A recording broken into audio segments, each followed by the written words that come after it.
Have you looked in the mirror lately? Scary, isn't it? My, how you have aged. I lost all of you right there. By the way, in our corner of the universe, time runs the show. It does. Everything we do is dictated by the time. The time of day, week, month, year. It's scary. But it's also a part of this virtual reality that we call life. Father Time, good old Saturn, he runs this show. But if you stop to think about time and really give it consideration, you're going to see that time is other than what we think about it and how we, generally speaking, deal with it.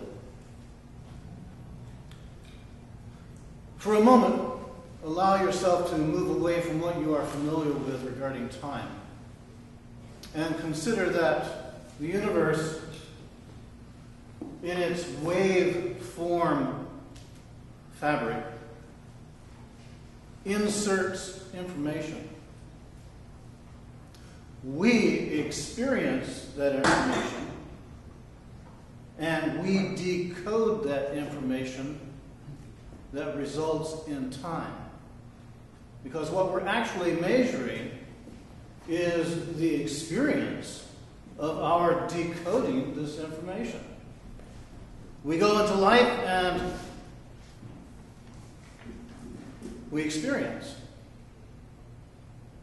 We then say how long that experience is, then is revealed as time. Oh, and by the way, time's speeding up. So that means you're really running out of time. And we're all moving toward a date. We're all moving to a date that has our time and our name on it. And that's the day when we die. We're all moving toward it right now.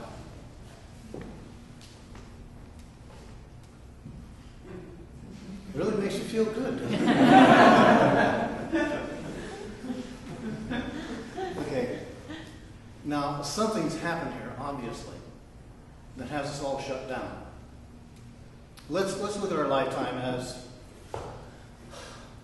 a DVD that has a movie on it. That's our lifetime. Where we are in the movie right now that we're watching is our current experience. Everything that we've already watched is our past. And things that we haven't watched yet, that's our future. But here's a DVD that has the entirety of our lifetime on it, which reveals that everything that we experience now. Everything that's happening is now. We lose sight of this, and that's because we've forgotten about part of who we are. And the reason that we've forgotten is because there was a program inserted into all of this that has as its design and purpose to cause us to forget another part of us. Oh, we remember our human beingness, but we've forgotten our timeless beingness. And that's been a deliberate fabrication. It's almost like we have come to live our lives from a very minimal part of who we are that keeps us locked in to certain frames of reference. When you look into the mirror and you see all of those wrinkles and you see the graying of the hair or the loss of the hair, you realize, all right, part of this fabric is designed to be a certain way. But part of it we don't even appreciate because we've forgotten about our timelessness. Our bodies are clearly moving in this time sequence. And it's doing so to remind us, even if we deny it, that aging isn't pretty. And you know what? It isn't for the faint-hearted either. Now, here's a piece. And this is the purpose of today's lecture, is to remind you of something that you've forgotten. And that is, you are a timeless being. You stepped into this arena to have this experience, but you are not the experience you're having. You come to this place, and here you are right now, being stirred and stimulated to remember the timelessness of your true nature. Everything that you have missed, you have gained something else. And Emerson said this: everything that you've missed, you've gained something else. What if in the aging process, we determine in ourselves to look at this and see that gracefully letting go of all that we have and all that we have wanted to have allows us to become more of a conscious participant instead of just an identified participant. To where we're able to actually surrender, if we do it with goodwill, all the gifts of our youth, so that we may then open ourselves up to other, more lasting gifts. You know, it's okay to feel discomfort. But when we focus on it, we have completely forgotten about our timelessness self. And we have just become identified human beings with a body. Oh, and by the way, I know that this may seem obvious, but I'll speak the obvious anyhow. It isn't you who dies, it's your body who dies. It's your body who gets cancer. It's your body who has all of these aging things come upon it.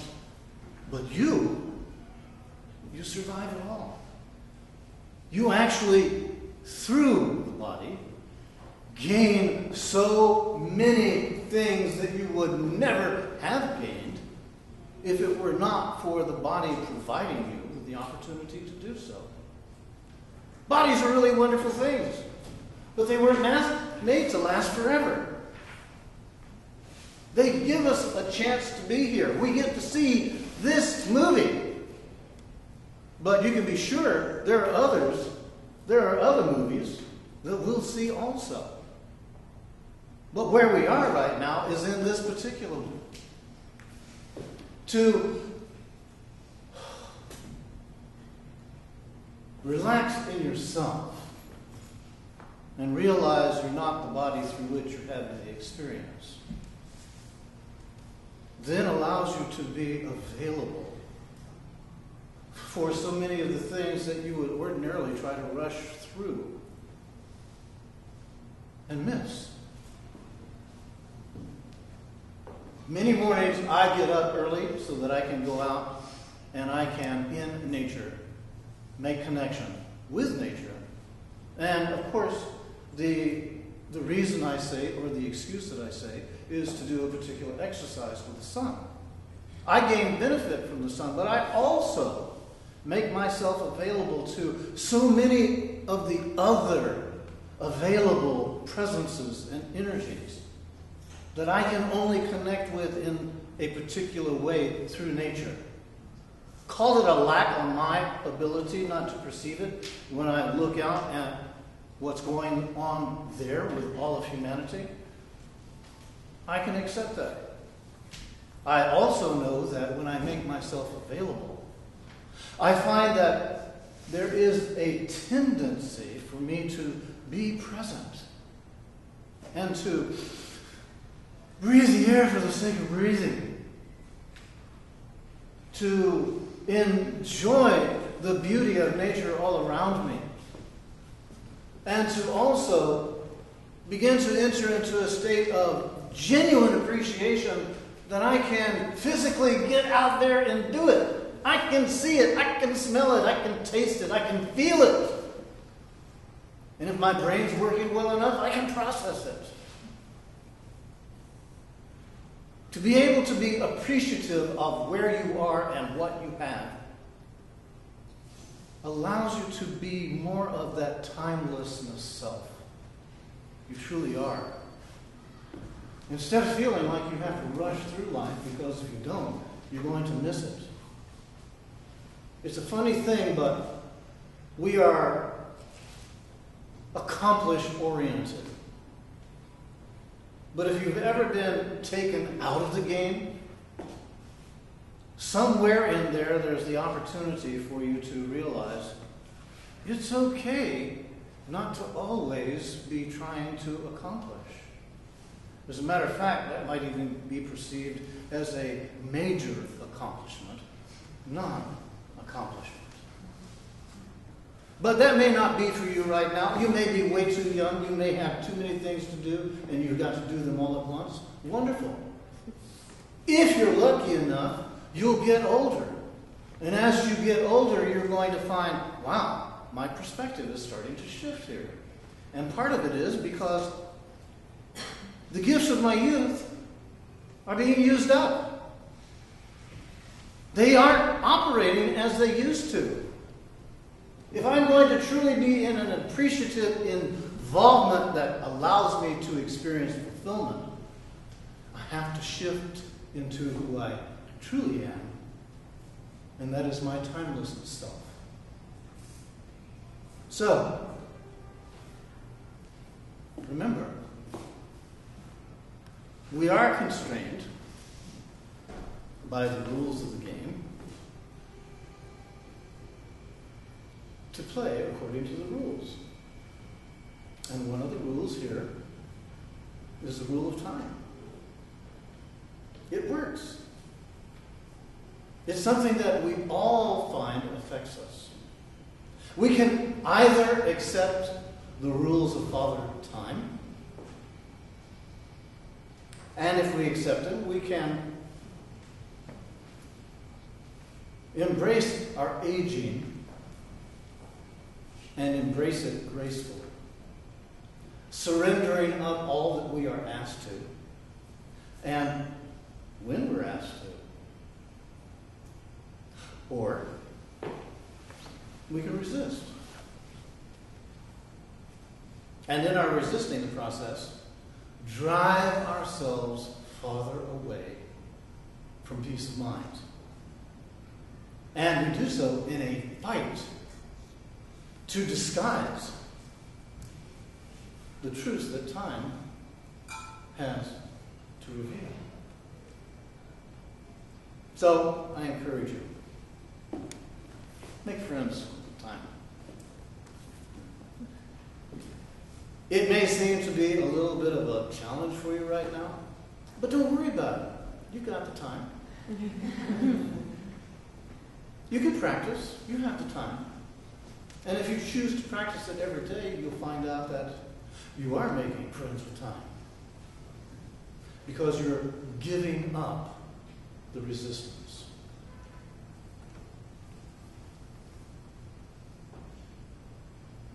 My wife has the blessed opportunity to work with many older people.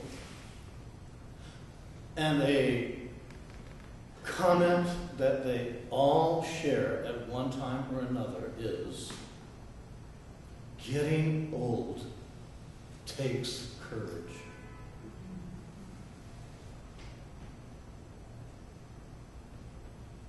So, we could start by honoring all those courageous old people.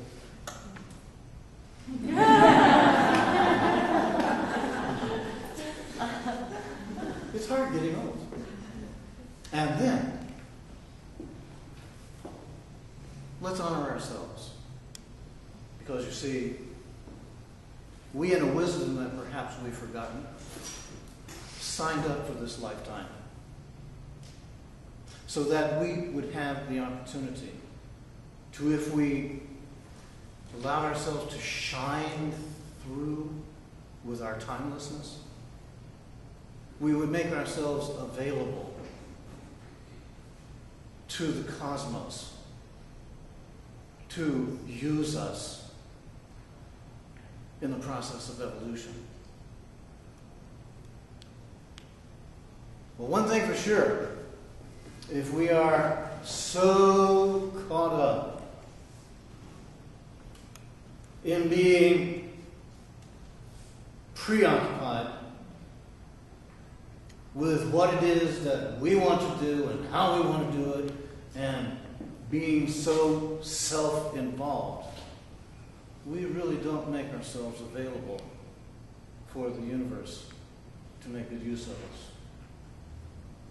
It's only when we kind of get out in the grass and get out of our stuff that then we find we finally got there to a place of recognizing I am a timeless being who has every opportunity to experience this wonderful life on earth with a much broader, more enhanced awareness. And if you can't handle that, well, then let's go back to what I originally said. My, have you aged?